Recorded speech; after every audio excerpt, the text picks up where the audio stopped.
Ladies and gentlemen, I got some words for you. I was going to the Kevin James Open. I got 3 words. I don't know how many words it is. Thank God for David Fry, and thank God for the Cleveland Clinic for all of our hearts.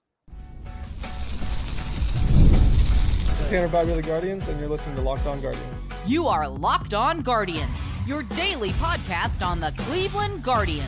Part of the Locked On Podcast Network, your team every day.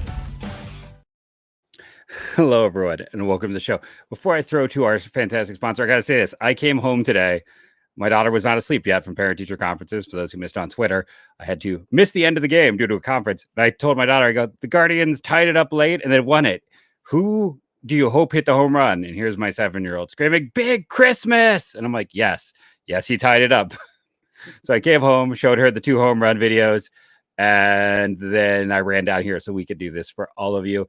And we get to do this because of people like the fantastic sponsor Prize Picks, which brought you this episode. Download the app today. Use the code LOCKEDONMLB to win $50 instantly when you play your first $5. Prize Picks, run your game. I have no words. It's not good to be a podcaster when you have no words, is it? I don't think that's what you're supposed to do here. You're not supposed to have no words. We're good at wording. All those wording. We're very good at the wording, and that's why we have fans who want to be here. Because people love our wording. I have to be honest. I'm sure you always hear the athletes say that they black out when they run the bases after a hit like that. I blacked out after he hit it too.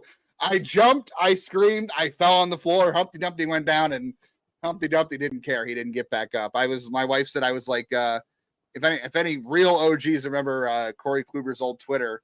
After the then Indians won the division title in 2016, they had a lot of fun in a hotel in Detroit. And Jason Kipnis's legs were like, he was on his back up against the wall because he was, a little inebriated.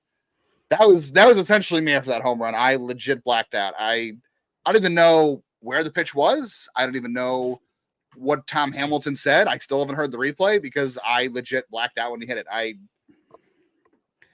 I'm stunned. I don't know if they can keep doing this. I don't know if we can keep doing this, Jeff. Like I said, thank God for the Cleveland Clinic. They're not a sponsor, but they're going to be a sponsor because we're all going to need to take a visit there soon. I mean, I want to know how many people at the stadium had their Apple Watches on and it gave them a notification for dangerously loud levels. I've heard that before. That's happened. I want to know if anybody there, if that happened tonight. I heard there was a show going on over at the theater, and Jhonkensy and Noel hit the home run at intermission. Everybody in the hall, I guess, was shouting and celebrating. It's just all over.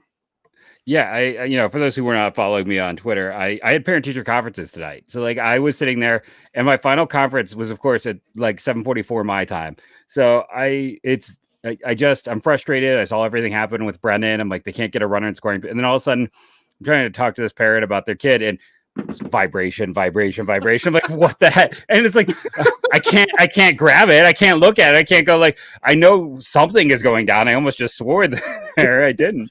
I knew some stuff was going down. I'm like, what's going on? What's happening? What's going like? And great kid, great parent. But I was talking for like 25 minutes with this parent. I can't get him out the door to find out what's happening. And then I'm like, oh, it's an extra innings. And I'm like quickly trying to pack things up so I can watch the end of the game before. And then Fry goes off. And I'm like, apparently, I only had 3 conferences the whole night. And one was that. And the other was when Stanton and Judge went deep. So apparently when I was in conferences, home runs happen. I did see Manzardo's, but my goodness, what an evening. Well, I work in Milwaukee, and the parent is I don't think a baseball fan, but yeah, it was a bit ridiculous. How do you explain? I don't know how you explain that to them. How do I explain that to that parent? Like, hey, you and I need to hang out next week. Next week, you and I need to hang out for the rest of this week, like every evening. At school. Yeah, at school. Can you just come and hang out at school with me? People demand it. It might get me in a little bit parent-teacher conferences for the rest of the month. Cleveland John's right. You got to get all the parents together. Jeff's going to have to watch the rest of the games from school with all the parents. That's a sacrifice everyone's just going to have to make. I have to be at a family engagement party dinner tomorrow night at 7:30, and I was like, we've been talking about this for a week now, and as we found out, And I was like, there's going to be TVs, right? Like, there's going to be TVs. Otherwise, I'm going to say congratulations, and I'm going to be glued to my phone the entire night. I think we got our taking one for the team. Our first Costa Rican, so thank you to Tito Poeta. Did you do the YouTube thing? I have to say it on the air. Did you do the YouTube thing? I'm doing it on my phone right now. I'm trying to do the YouTube thing. You guys could see the behind the scenes of us figuring it out. The range of emotions. I mean, I went completely numb after the Aaron Judge homer. I accepted the fate after the Giancarlo Stanton homer. And I was like, you know what? If Emmanuel Clase is going to blow the leads here in October, it's just not meant to be. I don't care. You can leave all the runners stranded in scoring position, and pitchers can do whatever else. The Yankees can run into all these outs. If Emmanuel Clase was going to blow it, it wasn't meant to be. Like, that's how I looked at Game 7 of the World Series in 2016. If Corey Kluber and Andrew Miller are giving up home runs to Dexter Fowler and David Ross, it's just not meant to be. And I thought that's what this was here, to be honest with you. And I was accepting this series obviously is still not over. Hello from Northern Ireland. I'm glad you're breathing over there. What time is it in Ireland right now? I'm not good at the time differences. It's was it my buddy Andrew Clayman used to write for the Cleveland Fan texted me. He's like, it's 2:20 in the morning and I can't wait for your show when I wake up. I'm like, oh my God. I mean, and then my other buddy Tom, who you met, also texted me like when I got home. It was like, I can't wait for that show. So a lot of people I know were texting. I saw our good buddy on Twitter, my David Lane, was also like, it's 2:20 and I can't wait. So people are 2:43 for Leo. That's the thing on the board here. I mean, everyone's Costa Rica in Christmas. It's a global team. Big Christmas. Yeah, because that nickname has captured my kid's attention to such a degree that like she loves sitting there watching baseball now just to see him. So anyone who thinks I'm not rooting for him, what a moment. Seriously, I loved both him and Fry. By the way, I know there's gonna be Yankees fans that are just pissed, but like the way they did with the bat, just like they knew it was gone. Like they weren't quite the bat drop. It was like a mic drop. We'll take it wherever you're from, Jeff. But it was like those mic drops. They just smacked the crud out of those balls, and it was just I love it when that happened. I just did a hit before we started recording this. You can't say that. This is a family show. Oh, I just did a hit.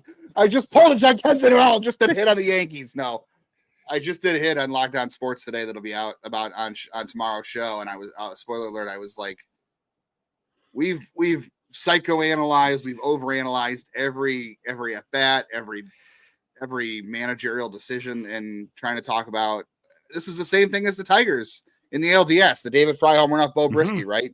It shouldn't happen for all the reasons it shouldn't happen. And look, I'm going to say it again. I know I said it yesterday. I know the Yankees aren't the Tigers. This is a much tougher battle. It is.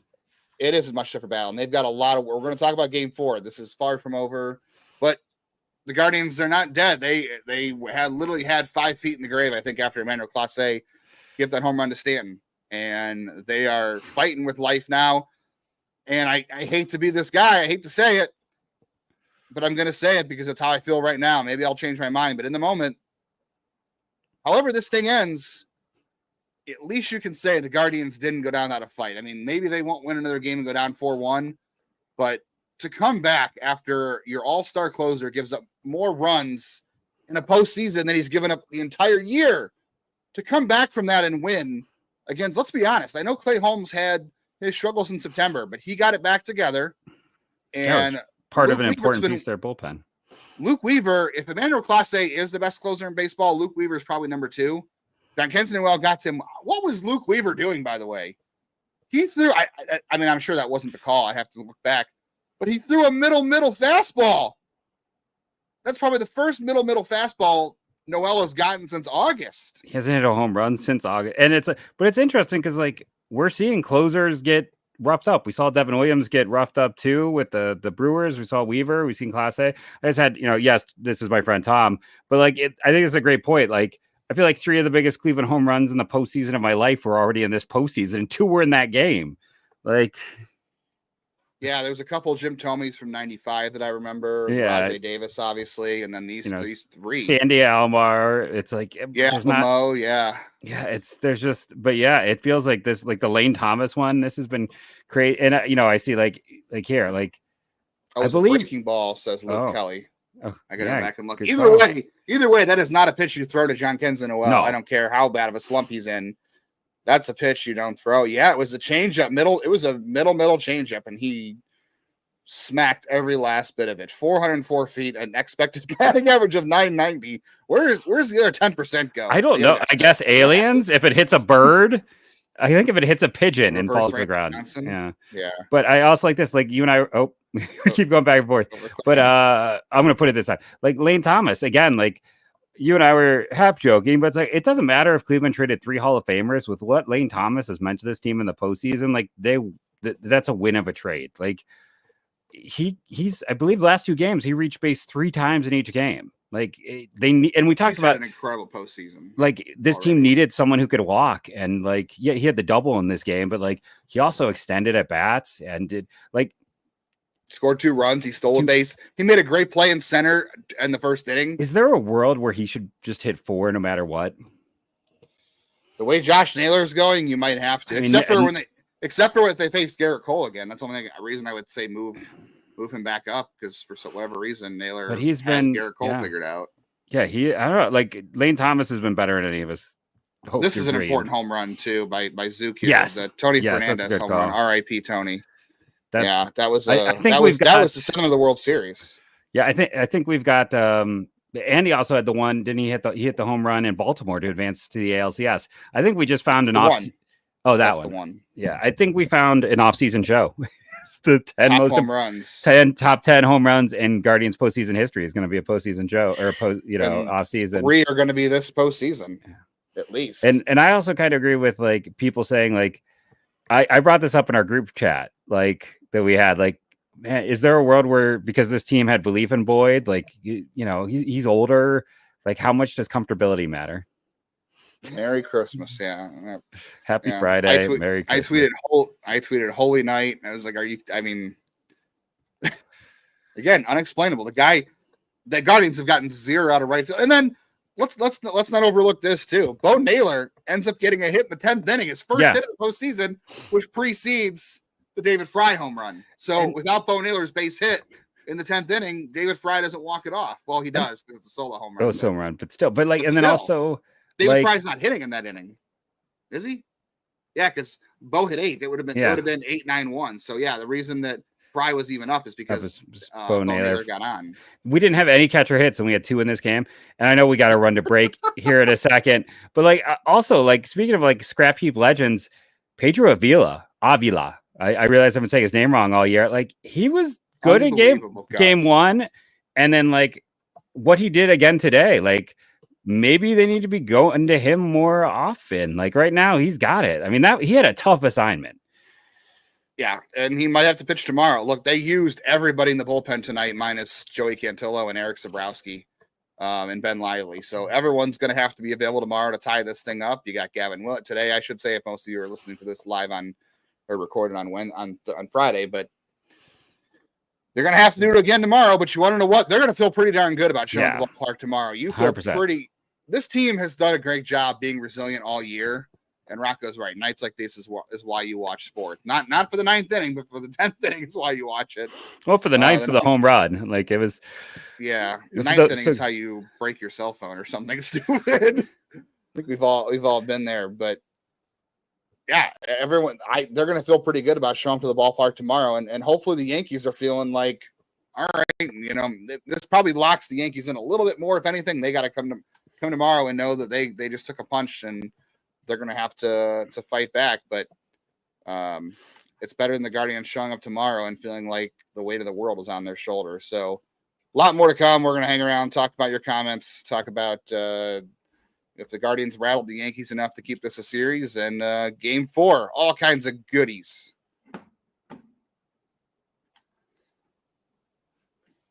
David Fry knows all about big moments. Jhonkensy Noel sure does. Sometimes intimate big moments happen spontaneously like that, and you want to be ready when they come like they are. HIMS provides access to treatments that can help you be prepared to rise to the occasion and keep you ready to perform, give you that boost of confidence when it does come around. HIMS is providing access to a range of doctor-trusted ED treatments like chewable hard mints, Viagra and Cialis, and their generics for up to 95% cheaper. Start your free online visit at hims.com/lockdown. That's HIMS.com/lockdown for your personalized ED treatment options. HIMS.com/lockdown. The products mentioned are chewable compounded products, which are not approved for or verified for safety or effectiveness by the FDA. Prescriptions require an online consultation with the healthcare provider who will determine if appropriate restrictions apply.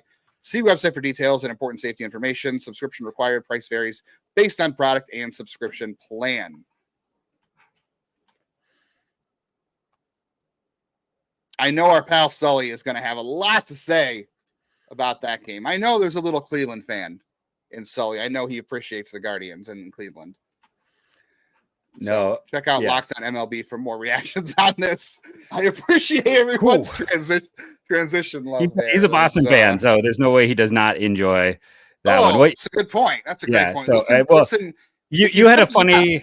If you haven't yet listened to Locked on MLB, every time we talk about this, I'm telling you, listen on Friday to Locked On with our pal Sully. You had a funny turn of phrase that was completely accidental in your ad read that anyone listening might want to go back and catch. That I appreciated, as did the chat.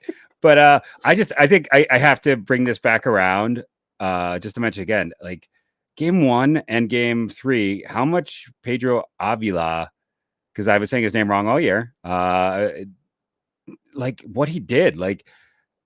This bullpen has been scuffling, and he didn't even make the roster last round. And I mean, he has shown that he has zero issue.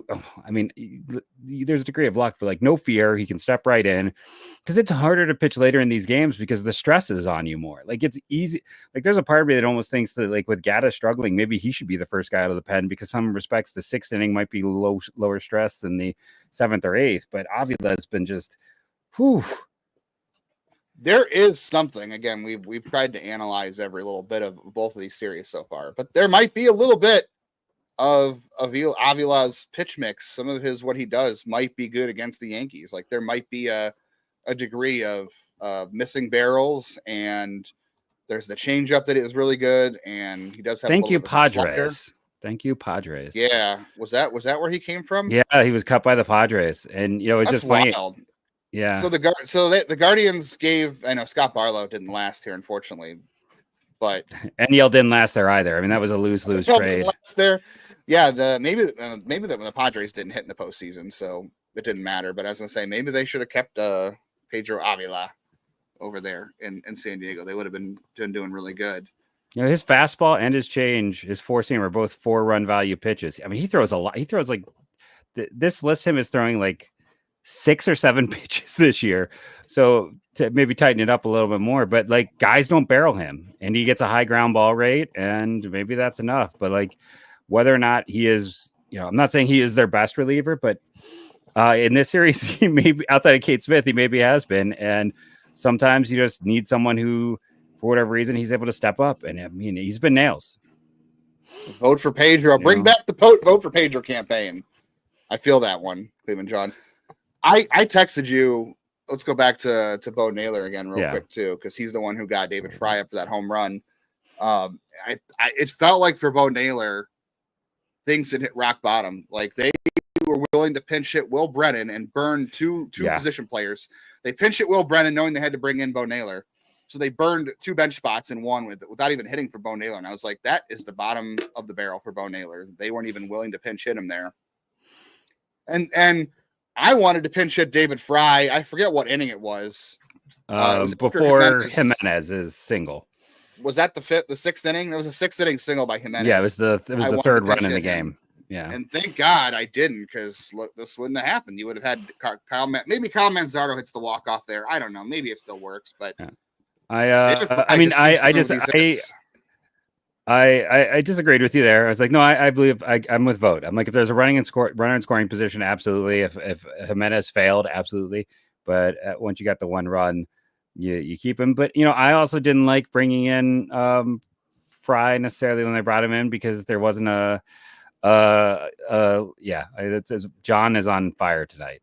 But I Manzardo played so well, and I didn't love it. And it's like I am looking forward to Fry when he is healthy again, and we can like deploy him as the utility knife that he was. Like that just brings so much value when he is back to being a catcher, right fielder, left fielder, third baseman. Like, I mean, he plays 5 positions on this team. And once his elbow gets cleaned up, and it probably means we won't really even get to see him play those positions next year. But hopefully the year after, July or August. Yeah. So it's like, hopefully then we can see him playing and being that again. But, we also looked at the data, like Ohtani and Harper struggled when they had that, like his struggles we're not seeing him in the postseason. You can still perform well, but he's probably not even playing at 100%. No. This is a good point here for JRB 12399 about loosening it up. The Guardians had a lot of chances to cash in runs, and I think this is an important point. Maybe I'm tooting my own horn saying this, but this feels like an important part to me because the national narrative has been, well, the Guardians are in trouble because the Yankees have won 2 games and they haven't even played at their best. We don't want to know what the Guardians had chances in Game 2. They have made mistakes. They have left runners on base. The Guardians have not also played great baseball, and I know it feels like to a lot of people, some people, that those games weren't that close. They were close because 1 or 2 hits in Game 2 and 1 less bad defensive play, the Guardians probably steal Game 2 or win Game 2, how you want to phrase it.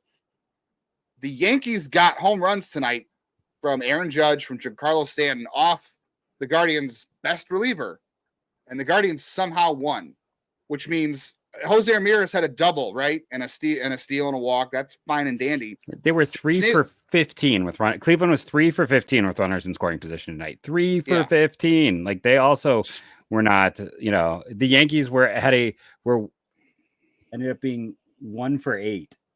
And they were 1 for 4 late in the game. But it's like Cleveland was Cleveland hasn't played peak either. That's exactly my point. They haven't played peak either. They've gotten home runs from Judge and Stanton on the other side now and Soto in this series. But the Guardians have yet to really get Jose Ramirez going. He's still in struggle mode. Josh Naylor did nothing in this game. Stephen Kwan's hitting streak came to an end. There's a lot of guys on the Cleveland side who have just not played their best in this series yet. And the Guardians found a way to win this game without that. So Josh Naylor is only out hitting the catchers on this team right now. Yeah. So for everyone who is saying, well, the Yankees haven't played their best yet and they've won 2 games, the Guardians are in trouble. The Guardians are in this series because they've won a game now where a lot of things for them did not go right. They did things that shouldn't have happened. The David Fry home run, the Noel home run. They've gotten unexpected contributions. They haven't gotten their best. And they're back in this series. That should be a good sign for the Guardians that they won this game improbably. But the guys that you need to step up, Jose Ramirez, Josh Naylor, Stephen Kwan, Manuel Clase, they didn't really contribute tonight. I mean, Jose did have a double and a steal and a walk. That's good. That's a little better than what he's been doing. I know he had the home run off Luke Weaver in New York. But the Guardians' best players really didn't have the major impact in this game. It was other guys. That should be great news for the Guardians and their confidence that, hey, if we get these guys going, Jose got charged in the air in the 9th inning that, would have kept the run off the board and would have been a walk-off for Noel. That should be, it should work the same way for the Yankees. They should look at this and say, okay, this is a series. The Guardians have not played their best either, and they're in it. That should make everyone feel good. They're coming to the ballpark on Friday, feeling good about that and getting this win. And all they got to do is win 1 more, and then it's a best of 3. And look, Emmanuel Clase, I know things look a little rough for him right now. Give Aaron Judge some credit for hitting that ball. It was a good pitch. Aaron Judge is a great hitter. And if they beat your best, they beat your best. Sometimes that's going to happen. There's a reason Aaron Judge is probably going to win the unanimous MVP in the American League this year. If not, he should. The Giancarlo Stanton slider hanger was the same mistake as the Kerry Carpenter thing. And luckily, Cleveland had time to bounce back from that in that series. Now Cleveland's got a chance to do the same exact thing. We got to talk about Matthew Boyd a little more, I feel like, Jeff. We got to talk about Game 4. 100%. So all of that still coming on your way. But first, I'm going to talk about our good friends over at Prize Picks and make sure to not knock my coffee onto the computer. That would not be good. But maybe I could win some money and get a new computer if I did that with our good friends over at Prize Picks. Prize Picks likes to keep it simple. You're going to pick 2 to 6 stat categories and pick more or less. And even if you go for all 6 and you don't win with flex play, you'll still get a payout. And right now they're giving you a freebie in probably 5 days now. Anthony Edwards versus the Lakers. He's got to score 1 point. Now, I'm not the closest basketball pay attentioner, but I feel like 1 point is a pretty good guarantee. So you just need one other category, and you've got that locked up. And right now, our listeners can head over to PrizePicks, download the app, or go to the website and use the promo code LOCKEDON and get $50 instantly when you play 5. That's right. You don't need to win. Just get $50 instantly when you play 5. Use the code LOCKEDONMLB to get that $50 instantly when you play 5. PrizePicks, run your game. Friday, 8:08. We're gonna do this thing again. I will be using my Sirius. Not gonna. Yeah, I'll be using my Sirius XM app on Friday to listen to the call of Tom Hamilton because I will be not at home, so I will have the Sirius XM call on. I will have the game on my phone. I will be doing anything I can. You can too. Just search Guardians on the app. Do we think, before we dive into Boyd, do we think there's any degree of, with Class A, one of the things we've been talking about consistently is this idea of like doing what you did while you were successful. Do we think that there's a degree of like asking him to be in a different role? I mean, you're not pulling him out of the closer's role, but you might have but like multiple outs, bringing him in, asking him to do more, asking him to come in with guys on. Like, I wonder if that affects a guy like that. Like in the same way that like when you're really established, coming in with nobody on in that setting, the same way Jose doesn't want to do anything but hit third. Like, I sometimes feel like some guys get very focused on the role, and I wonder if that could have an effect here. Yeah, I mean, it's the competitor in him, which you appreciate, is that Class A wants those 2 outs, 2 inning saves. He wants to go multiple innings. I just wonder if it's almost better to just send him out in the 8th to start, but I guess that was the 7th, right? When they brought him in. No, it was the 8th. It was the 2 outs in the 8th. Yeah, it was 2 outs in the 8th. Yeah, I don't know what you're saying. Ask for a 6-out save. I guess you can't with the game tomorrow. It's just like I feel like it's hard for him to come in. Like it's just like I said, changing the role is difficult. I say, okay, so here's a spoiler alert. We don't know this 100% because it hasn't been announced, but I would bet pretty heavily on Tanner Bybee coming back in Game 5 on short rest. Yes, they're going to have to trust one of Gavin Williams or Tanner Bybee to do what Matt Boyd did in this game. You're going to have to trust they can do it. You're not going to be able in these next 2 games. And you want to know what? You might want to take your best shot tomorrow. Like one of these games, I don't know if these guys can do what they did 3 days in a row. I don't know if they can. But one of these games, you got to take your shot, and they'll make the decision based on how the game unfolds. If you have a tie game or you're down by 1, if Game 4 looks winnable and you get to the 5th inning, you're going to have to press the bullpen button. You're just going to have to, because we're just talking about how you do things the way you won all year. You're going to have this team is going to swim or sink on the bullpen, right? This is how the team was always going to have to win in the postseason. It was going to have to be turn the game over to the bullpen when it makes the most sense and hope it's close or you're winning. And if you end up sinking and losing because of your bullpen, then so be it. This is the reason you're here, is the bullpen, right? Do what you did best all season and hope that sets you up for postseason success. And it may not work. Their bullpen might get hit. Class A did. It might be the reason the season ends in this series. It might be. But it keeps saying, do the things that you do well that got you here to this point.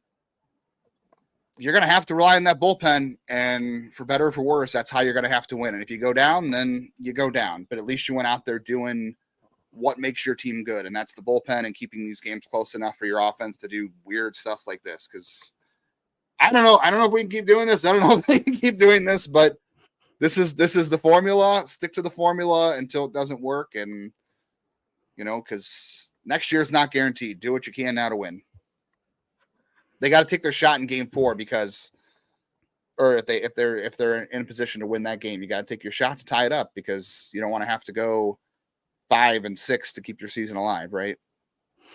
No, absolutely. It's like I said, I'm just trying to figure things out, trying to piece through what could be going on. Now, Jose, Class A's velocity, I will say, was down like about a half mile an hour. It wasn't huge, but you do wonder about that too. I'm just trying to fit together pieces of a puzzle that may not actually be all the right pieces.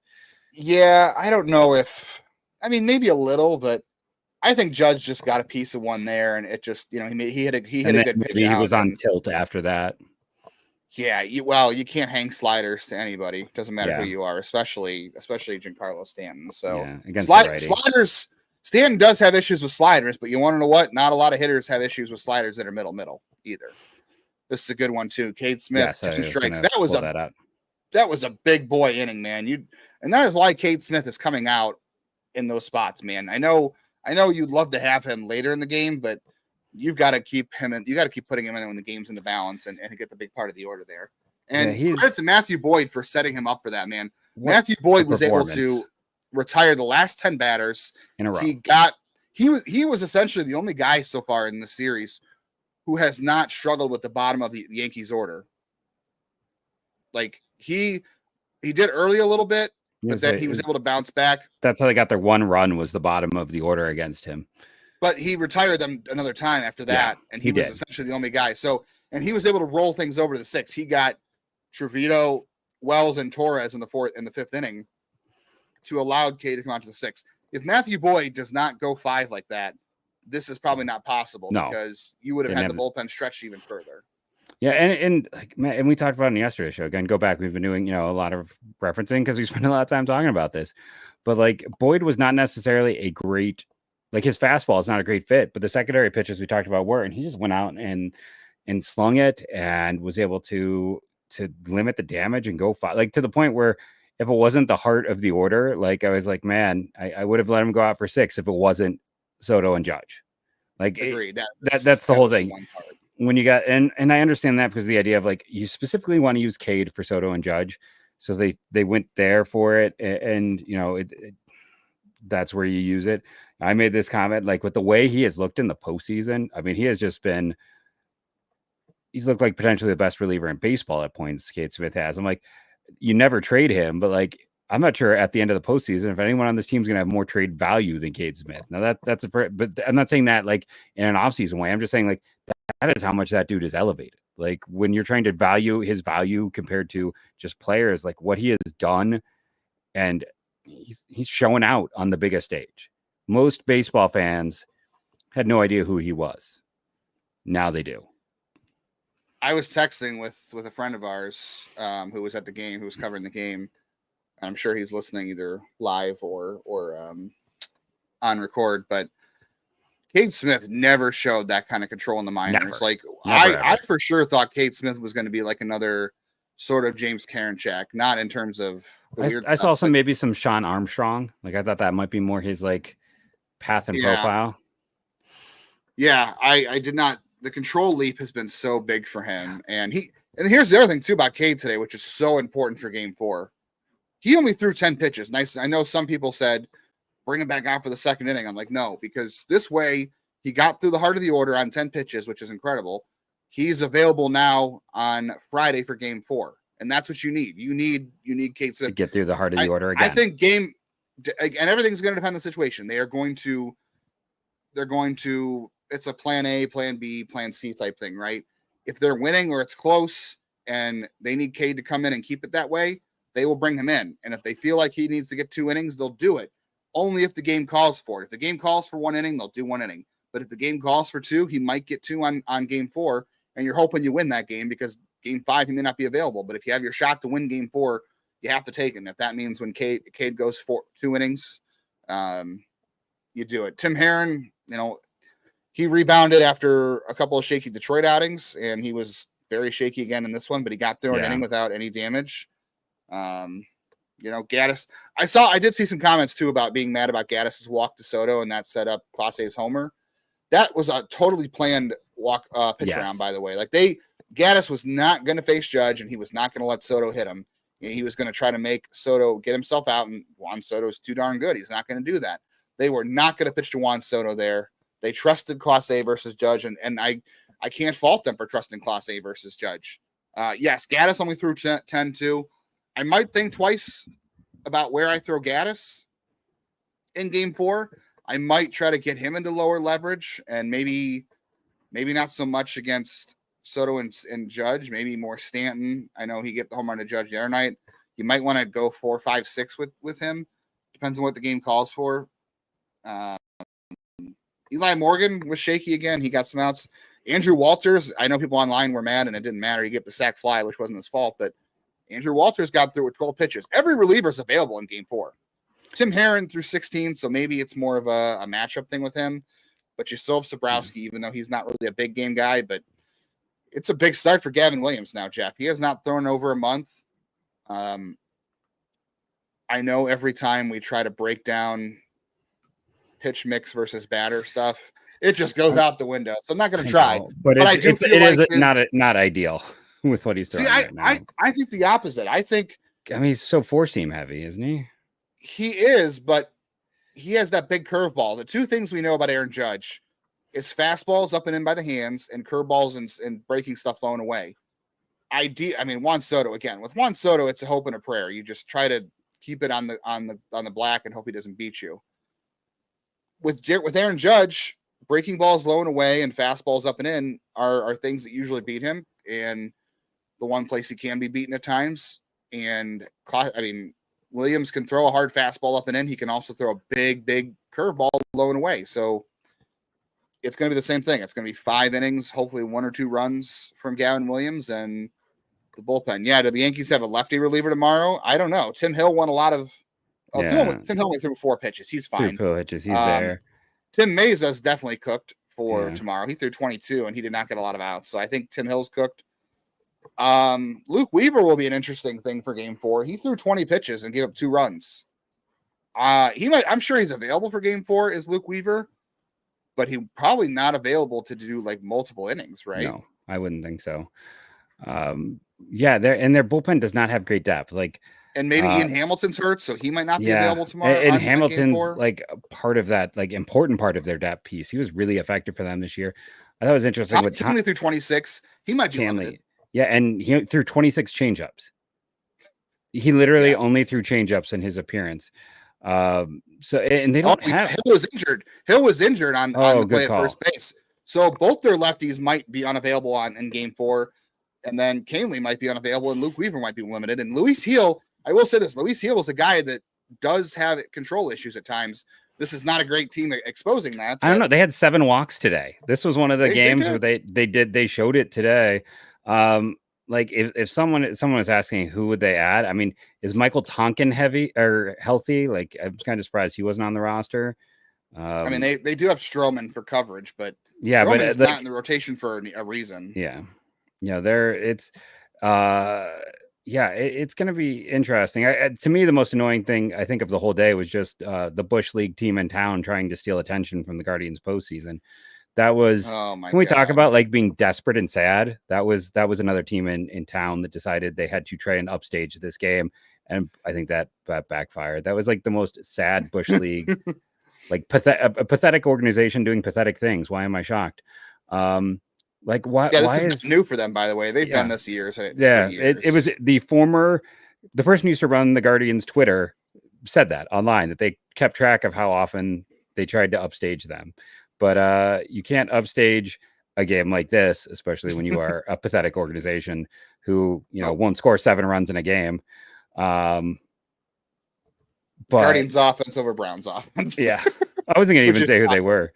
But yeah, it's I don't know. That was my most annoying part of the game in general. But what I love with this team is, people talk about the idea of, I think so.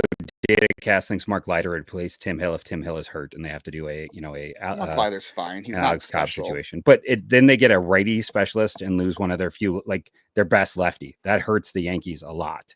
To do that Hill trade. Was their best lefty, and then Meza is a loogie, and he's probably cooked for tomorrow. Game 4. Yeah. So that would actually hurt the Yankees quite a bit. Yeah, this is true. Emmanuel Clase has allowed 6 runs this postseason, and 2 of them, 4 of them on sliders. He's just got to stop leaving that slider in the middle of the plate. And maybe some of that is on the extra usage. I couldn't tell you, but yeah, Emmanuel Clase is 2 better located sliders away from making our hearts feel a little bit better because they might not have lost to Detroit. At the same time, two, like, they don't have to come I can't back hate like too this. much because boy, it led to some of the best dramatics we have seen in a playoff game. I mean, that was just that's going to be one that sticks with you, and that's also like I got my train of thought back. It's been a long day. It's like this is where this team. It feels like since they won the lottery, this is like a team of destiny. It's like every time we think something is going to go sideways, like they always seem to come back, and it feels like I don't like if I was ever going to believe that that we're living in a simulation, it'd be because of this Guardians just craziness over the last bit. Yeah, so it just I don't know. That was it's bottom line, like that was a game for the ages. Like that was a game for the ages. I don't want to heap everything on Bo Naylor. Someone did point out. I had a few people bring this up too. Yeah, Hedges. Yeah, it was Bo Naylor that called the sliders, and that keeps being an issue too. Yes, but Aaron Judge is the one who tied the game on a cutter. And again, Mm-hmm. I give Aaron Judge credit for that. I don't think that was a bad pitch. that was a hard. I don't know how he hit a home run. That was so far inside. Like, I mean, that's just because Aaron Judge is Aaron Judge, but with his long levers, that's a hard ball. It was outside. It was on the outside corner. Was that the one on the outside? Yeah, he just shot it the other way. It was on the outer black. It would have been a strike, but it was on the outer black. Again, I didn't get to watch it happen, so I was looking on game day, so maybe I was looking at the wrong part of it. But I'll just own getting that one wrong. But still, Dom was pulling a Tito and binging ice cream during the Noel at bat. I had nothing at that point, to be honest with you. Like I said, I had accepted the fate. This just is it. This is it. And every time I should have known better. Every time this team, you feel like it's over, they keep clawing back. It's just is it over when the Germans bomb Pearl Harbor? I'll go back to yes. Now I get the reference. Yeah. Yeah, every time you give up hope, I had a couple friends who were like, "This is it." Then there was so much. I mean, I was feeling negative. You can go look at my Twitter. I was feeling negative. I definitely was. Like, I was just so fixated on the runners in scoring position. But man, I mean, a David Fry home run. I get, he did it in Detroit. So I guess at this point you have to like feel like there's a possibility he could do it because he's done it before. The Jhonkensy Noel one is just off. Like the two home runs here that are most unexpected were. All right, okay. Just real quick before we finish this one up, I know this is an off-season topic on top homers. More unexpected home runs. Tony Pena in 95 off the Red Sox. Tony Fernandez against Baltimore in 97. Rajay Davis off the Cubs. Jhonkensy Noel and to tie the game here. Which one was more unlikely? Rajay Davis, just because the profile to me. But the thing I'll say with Noel is maybe like listen, I've been very down on him because it's been rough. It's been incredibly rough. But he did have a single in game one. He did have a single in game one. And then he had, the home run. And hey, Brennan had a double tonight. Like they got surprising production out of that position. Like it actually, right field was not a black hole. Again, Steven Kwan, 0 hits. Jose Ramirez, 1 hit and a walk and a steal. Like that's again, whatever. Josh Naylor, absolutely nothing. Nothing. Brian Rocchio got a hit, and he didn't come up in big spots, and he's been big all year. I mean, Josh Naylor probably had the ugliest game in general in this one. He did. Again, they won that game without any of those guys contributing. Josh Naylor came to bat his first 4 at-bats every single time with someone on base, and the best they got was he advanced the runners in the first inning. Like after that, it was rough Chapman here. Yeah, hitting a home run off Chapman in 2016 was like hitting one off Class A. You just didn't think it was going to happen. Yeah, the Naylors, at least Bo Naylor came up clutch. If Josh Naylor doesn't have that double play, then Noel walks it off. But it is. Oh yeah, Sandy Alomar. I don't think Sandy Alomar. That home run was not unexpected because Sandy. I know Mariano Rivera is a Hall of Famer and he was an incredibly clutch reliever. Sandy Alomar had a season for the ages. I'm not really surprised by that. I missed this. Yes. So let's talk about this because I was in that conference. Unbelievable play. Unbelievable. That ended up saving a run. I maybe the best play he's made all season. He's made some incredible ones, but yeah, I forget where that was, what exactly happened. Like I don't have the game day in front of me for that, but That was the 10th inning. I can't remember who it was, but there were runners on, and I think it was Rizzo. No, Rizzo didn't bat. Rizzo had an error. He walked, was that the ground out by Chisenhall or Chisholm? He's named Chisholm? Chisholm. Yeah, Chisholm. Yeah, it might have been Chisholm because Dominguez had just run for Stanton maybe, but yeah, that was the best play ever because he literally saved a run with that. That run probably scores, and maybe it didn't matter because David Fry had a 2-run homer, so it was always meant to be David Fry. It's always been David Fry, always has been. Yeah, We're renaming Thursday David Friday. Isn't it just better to make it David Friday? Nope. Thursday is Friday and Friday's Friday. I mean, what's better than 2 Fridays, Jeff? Come on. Friday is the best day of the week. And listen, I'm going to pull through here. Listen, I want to be, Noel is my kiddo's favorite player. I want him to be successful. I want him to be successful because that's a reason my kid's going to like baseball more. I have every reason. I hope so much that I am wrong on Noel. I want to be wrong. And because it's going to help make my kid more interested in the sport. Like he's big, he's fun. It's a fun name. So I hope I am wrong and that I have to do a whole like 40-minute apology tour on Noel. I would eat that up every day of the week. If he turns into, I talked about that he was the college. I know Alonzo. I'm just having some fun with it too, but I just want to say that for people who don't know. But if I said he was basically minor league version of Jack Caglione, and if he can do that, then it also changes what this team has. I would rather be wrong and look stupid and feel great about it than be right and be pissed off. Yes, so 100%. If Jhonkensy hits a grand slam in Game 4 to win the game, I don't care. Yeah, I look wrong right there. I don't care. I mean, I just hope that this gets him on a heater because man, if you get it's 2 hits after none in the first round, so he's had 2 in his last 2 games. So man, if he can get back on a hot streak, as I think he is going to be a guy who runs hot and cold. Yeah, and they sure needed to come at the right time. I don't know. This is again, it's unexplainable. These things are unexplainable. The David Fry home run, the Noel home run, coming back after Class A serves it up. I mean, when you thought there was no hope, all you can hope at this point is this team is just charmed. They are charmed, and you hope it continues. I don't know what's going to happen. 3 witches. Oh, I'm sorry. It's Halloween, isn't it? Or it's not Halloween. It's October. So spooky season. It is spooky season. I don't know. They're charmed. Let's see if they can do it again. I mean, at this point, it's very hard to count them out. If they keep the game close, it's hard to count them out. Like I'm still kind of like in this like high feeling like of a euphoria after like just the way that whole thing went.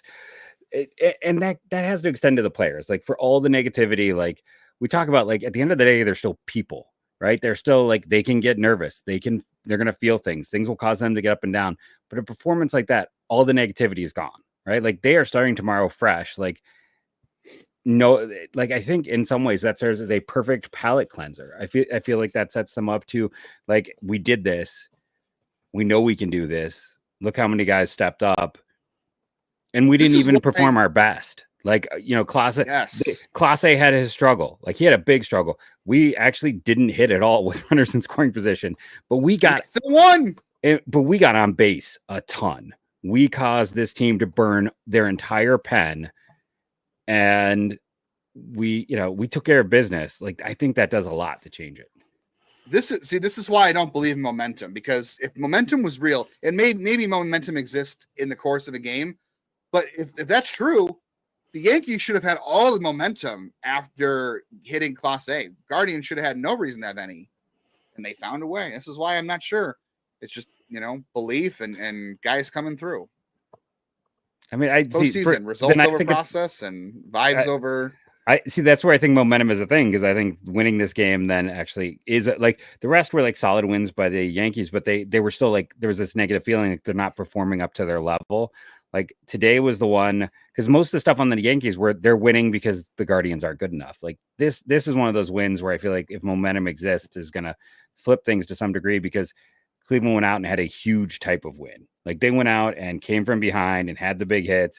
And it's one of those type of wins where all that negativity goes out the window. Whereas the Yankees now have to deal with the negativity of like, yeah, Judge had his home run, but he was still very mortal in this. He's had 2 big home runs, but he's still been pretty mortal outside of that. Struck out 3 times. And like Cleveland is walking Soto to get to Judge. Like they are disrespecting Judge left and right. Pretty and it's there's things going on that are kind of interesting where if you do look at the idea of momentum, that it might be in Cleveland's favor, even though they're down a game. Possibly. We got to close up shop here in a minute, but I want to say one more thing too. I don't know if I mentioned this because I mentioned this on Lockdown Sports with Peter that you can check out tomorrow or today, whatever you're listening to this. How about Austin Hedges was getting a chant at one point during this game? They were still winning 3-1 at that point, but he was at the plate and because he had a double and a walk already at that point, he didn't come through and it happened. But the crowd was chanting Hedgie. I would not have believed Austin Hedges, our Lord and Savior, was going to get a chant from the Cleveland crowd unless it came on a parade float down Euclid and East 9th. Like that's the only time I expected to hear it. Like I kind of want to start Hedges just for the rest of this year. I know Naylor had the hit late, but like he is the stronger defender. He's stepping up in the big moments. I don't know. Like there's part of me it's like Hedges should be the starter right now. You might have to. Yeah, Bo got a great hit there. Again, yeah. Maybe you have to. Yeah, Rocchio got chance. Hedges. Yeah. great work by the crowd in this one. Yeah, maybe you put Hedges in again and you pinch hit Bo late if you need the offense just because it's a better chance. But it worked in this one. I don't know. I'm also curious because one of the early... None of this makes sense anymore. It's unexplainable. Just enjoy the ride. That's all I can say at this point. Enjoy the ride for what it's worth. I think that it was one of the early stories on this game was like, hey, there's open seats. They didn't sell out. And like, I'm curious to see if like how much more into it this crowd is tomorrow after a game like this. Like it was into it today. Like how much more is it after this? Apparently, Cade Smith's dad must be also I don't know if he's a teacher or if he was at parent-teacher conferences. I don't think he has any. I don't know if he has a kid still in class. He was also, Jeff, sitting in parent-teacher conference. Oh, he is a teacher. He was sitting talking to parents during parent-teacher conferences during the game tonight. So you were not alone. Where do you see this? Is he on Twitter? I almost feel like I need to be like, hey. Yeah, it was on Twitter. Yeah. I feel like I need to tell him it was the same for me. My wife also says conferences suck because she's also a teacher, but you apparently need to schedule more. So yes, there you are. So Jeff will be in conferences tomorrow. He will not be watching the game. I will not be watching. I'll be watching the game on my phone. And hey, if the Guardians end up winning tomorrow, I mean, I'll be on. I might do a live. We'll see what Jeff's doing. If they win a game tomorrow, it's Friday night. I got nothing else going on after that dinner. If they win, I might be here tomorrow live talking about it. Yeah, potentially, as long as the kids are asleep and I am and I'm awake. There's always a chance on a Friday that I collapse. If they win tomorrow, I definitely won't be sleeping, so I will be here if they win. Yeah, tomorrow. it's just there's always a chance. There's a small chance. I got to be honest. Friday nights as a teacher, there's a small chance I could fall asleep during the game. Just it could happen because it's Friday nights, and Friday nights are my night to just like randomly fall asleep standing up. Yeah, we got to go. You've all been awesome. We love you guys. Oh, and thanks for showing up. Over 200 people came to this today. Can't believe that. So thank you all for keeping the vibes going. Now the question here, I have one last question though. Were they saying it right or were they like me and incorrectly say until the opening round? And I'm like, why does he keep saying his name like that? And then I went on Baseball Reference and realized it's not Avila, it's Avila. I was like, oh man. So was it Avila or was it did they get the chance right? We got it wrong all year, so it's just fun, right? Like this is why you love baseball. Like this is one of those games where like no other sport can really compare to this. Like no other sport can really have a moment like a walk-off. Like, yeah, you can say the Hail Mary or the last second, but there's just something different about it. Like there's just something different about watching that ball go and then waiting for him to the anticipation even after you've completed it. I don't know. It's special. It is special. This team might be special. I don't know. Again, they might be charmed. They might be living a charmed life. Keep it going. On that note, again, thank you all. It's amazing that you all showed up and joined with us as we talked for nearly an hour. But thank you for listening, rating, and reviewing. If you're in here and you're not subscribed, please subscribe. If you're in here, make sure to thumbs up. Let's see how many hits we can get on this video tomorrow. So do the thumbs ups and the likes. Rate an iTunes review. We appreciate all that. Thank you all though for again showing up for us this evening. And go Guardians, go. beat the Yankees.